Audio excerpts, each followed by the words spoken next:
Hello everyone. In last videos I discussed about financial planning, its objectives, importance and the factors which affect financial planning.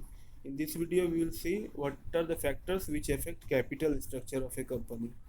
So what is capital structure? Basically, capital structure means the constituents which comprise the capital. So what is in that capital, what is the ratio of own funds, that is the funds which is supplied by the shareholders or owners, and what is the ratio of debenture financed or long term loan financed funds.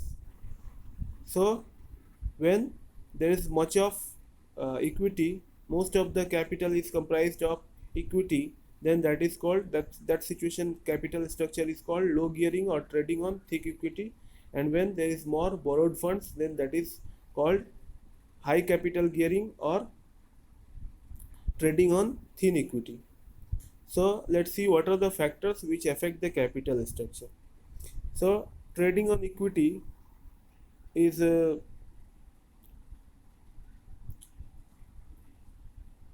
seen more when there is enough capital which may be supplied by the equity shareholders.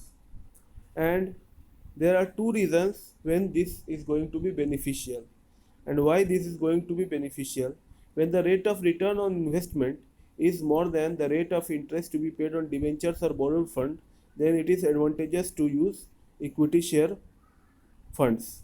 And secondly, due to the reason that interest paid is can be charged against the taxable income, that is, it is deducted from the profit, means it is supposed to be expenditure in the hands of the company, so that interest paid are actually deducted from the taxable income. So earning per share rises due to that reason.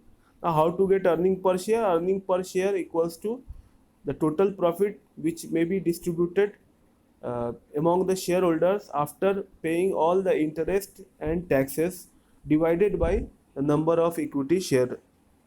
So what is the return which each shareholder holding one share is getting on his share value? Like suppose if the share value is rupees 10, and after dividing all this earning after interest and tax by equity shares, somebody gets rupees 2. That means rupees 2 is earned on rupees 10 share.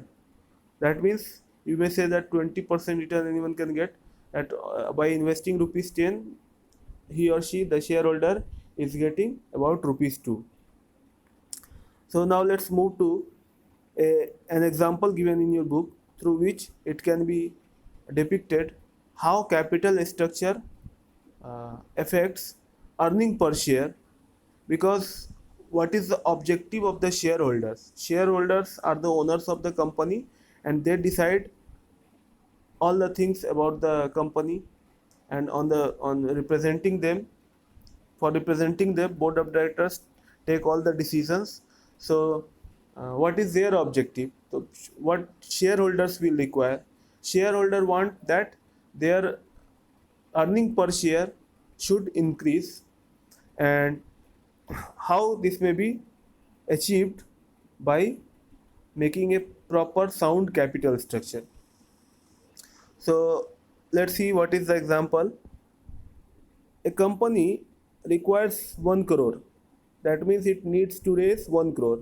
Now, through first alternative, it is getting 30 lakh from debenture, 10 lakh from preference share, and rupees 60 lakh from equity share. So 1 crore. Now, through second alternative, they can have rupees 10 lakh from debentures. Now, in first company, it was rupees 30 lakh. In this company, it is rupees 10 lakh. And rupees 90 lakh from equity share. That means in second alternative, most of the capital is provided by equity shares. The amount of earning becomes rupees 20 lakh after suppose 1 year, and the rate of interest on debenture is 12%, and the rate of dividend on preference share is 14%. So what we will see, that how this is going to affect the earning per share. So let's see. Net profit before tax is in both cases it will be 20 lakh. Now less interest. Since company A issued 30 lakhs debenture, so at the rate of 12% it is going to pay 12% of rupees 30 lakh. That means rupees 3 lakh 60,000 as interest. Now in company B issued only 10 lakhs value debentures, so it is going to pay 12% of rupees 10 lakh as interest on debenture. So in company A, 3,60,000 is deducted, and company B, rupees 1,20,000 is deducted from 20 lakh. Now remaining amount you can see, in company A it is 16,40,000 and company B 18,80,000. Now less taxes. Now suppose taxes will be same for both.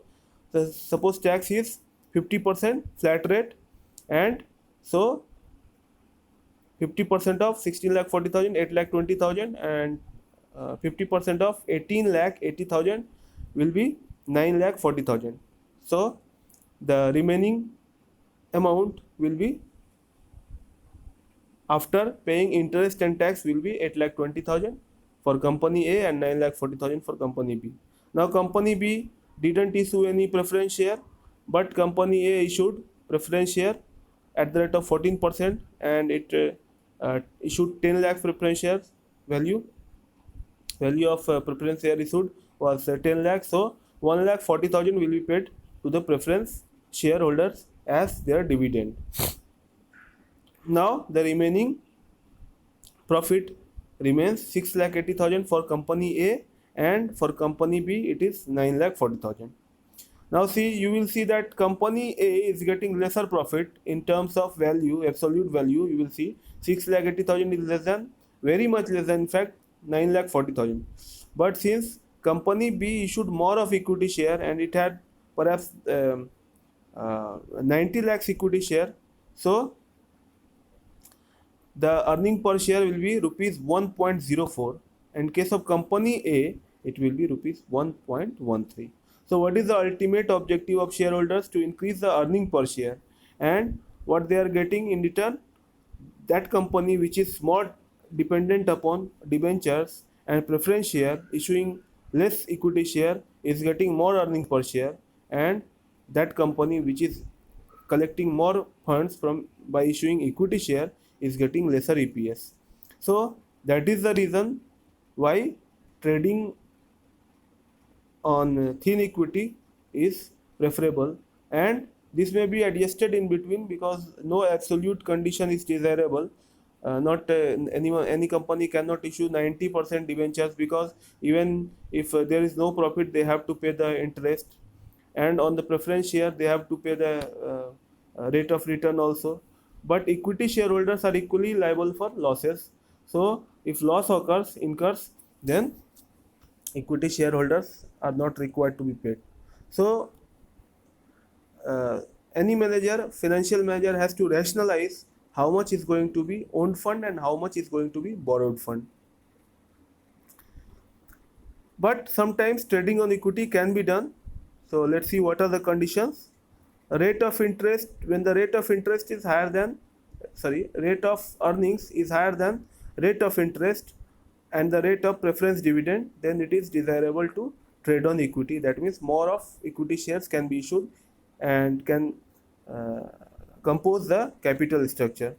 Second one is company's earnings are stable and regular to pay at least the interest on debentures. When the company's income is stable and there is no fluctuation in income, then it is also desirable. And when there are sufficient fixed assets to offer as security to the lenders, then proportion of debt and equity is such that it results in increase in shareholders' wealth. The capital structure may be called optimum. That is what I told, that no extreme condition is desirable, but somewhere in between, some debenture issued and some equity shares issued, this like condition optimization should be there. The financial manager has to optimize the capital structure so that it gives the maximum return to the shareholders in terms of earning per share. Now, second point is exercise of control. Whenever equity shares are issued, the equity shareholders become owner of the company and they have voting rights based on the number of shares they hold. So what happens whenever equity shares are issued, you are transferring the control of the company in hands of others. So when anyone doesn't want to have anyone's control over the company, then that company uses more of the borrowed funds rather than issuing equity shares. Need for flexibility. A good capital structure should be flexible so that adjustments can be made wherever the need arises. Debenture and preference shares can be paid off whenever the company feels necessary, but equity shares cannot be repaid and till they want their shares to sell back to the company, till then nobody can force them to buy back to sell back the equity shares. But in case of debenture or preference shares, there are certain conditions. If the preference share is redeemable, if debentures are redeemable and they are supposed to be paid back after a fixed period of time, then it is easier for the company to repay whenever the funds are available for the company. Nature of business also decides what is going to be capital structure. Public utilities who are financed back by government or any bigger institutions or that is working under umbrella of any bigger company, then it becomes easier to have high capital gearing, to issue more of debentures, so that anytime the required interest or the repayment can be done easily. But small companies, new companies, stagnant firms may find it difficult to pay the interest on debentures and dividend of preference shareholders. So it also depends on nature of business. Cost of financing has to be kept in mind. In good financing, the cost of financing will be lowest, and somewhere it has to be optimized using mathematical tools, that what is going to be capital structure, seeing the market conditions, seeing the industry returns, and seeing the return on investment made by the company. After observing all this and observing what is the interest has to be paid on debentures or preference dividend has to be given on preference shares, the company has to decide what is going to be cost of finance, and what according to that, what is the capital structure which is going to be proved optimum. Sixth one is period and purpose of financing. What is the period for which the loan has been taken? If the loan is required for very long time, then it is beneficial to issue equity shares. If that is required for a short period, then debentures or preference shares also can be used. Redeemable debentures and redeemable preference shares may be used. Then comes capital market conditions. Seeing the capital market condition, the capital structure can be decided. Like when the market is volatile and people are not believing on the equity share trading, then it is beneficial to issue debentures because nobody is going to buy equity shares. But if the capital market is stable and it is bullish, means people are optimistic about the earnings on shares, then the company can issue the equity shares also. Statutory requirements are also there, which compels a company to maintain a proper capital structure. Now, any company cannot issue more debentures than their actually net worth, so that if in case of insolvency or bankruptcy they are not able to pay debentures, then the uh, market is going to be defamed. So it has also to be seen what is the statutory requirements of a particular. Now, banking companies are prohibited from issuing any types of security except equity shares. Banking companies cannot issue debentures without uh, without permission from SEBI, nobody can collect money from public. That is also a reason. Needs of investors has to be kept in mind, like what is the need of the shareholders? Are the shareholders only looking for return on investment, or they are looking for long term goals?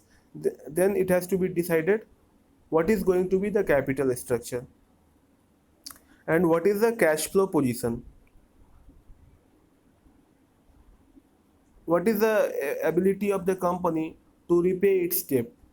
Whether the cash flow is in positive direction, cash flow is enough so that any time repayment can be done.